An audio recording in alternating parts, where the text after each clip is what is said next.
The next field is the field for providing the father's full name of the applicant. Over here, the full name of the father of the applicant should be provided. It should be noted that married women applicant should also provide the father's name and should not provide the husband's name. The father's name should be written in the same manner as discussed in the case of name of applicant. That is, the father's last name, first name and middle name should be provided. Let's understand this with the help of an example. Suppose if the father's name of our applicant, that is, if the father's name of Hitesh Mohanlal Kapoor is Mohanlal Kishanlal Kapoor, then first of all we'll write down the last name, first name and middle name. That is Kapoor Mohanlal Kishanlal. The next field is the field for providing the address of the applicant. Over here, the residential and office address of the applicant is to be provided.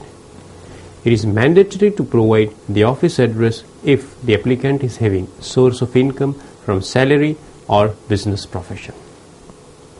Let's understand this with the help of an example.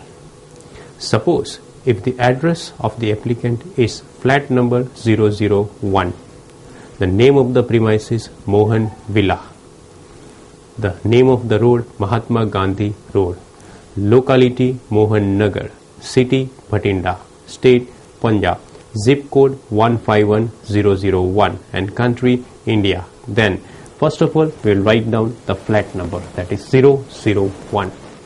Thereafter we will write down the name of the premises building, that is Mohan Villa. Thereafter we will write down the name of the road, that is Mahatma Gandhi Road. Thereafter we will write down the name of the area or locality, that is Mohan Nagar. Thereafter the name of the city Bhatinda. Thereafter the name of the state Punjab, the zip code 151001. Thereafter we will write down the name of the country, that is India. So this was the manner of writing the address. If office address is not provided, then the office address field should be left blank. In our case, we consider that our applicant is not having income from salary or business profession. Hence, we will provide residential address and we will leave office address field blank. The next field is the field for selection of address for communication. Over here, the address of communication to be selected by the applicant is to be provided. If the applicant wants to be communicated at residential address, then residential address is to be selected. And if the applicant wants to be communicated as office address, then office address is to be selected. For applicants who have provided only residential address should be selected. In our case, we have provided only residential address, therefore we will select residential address as address for communication. The next field is the field for providing the telephone number and email ID of the applicant. Over here, the applicant has to provide the telephone number and the email ID. Telephone number could be a landline telephone number or a mobile telephone number.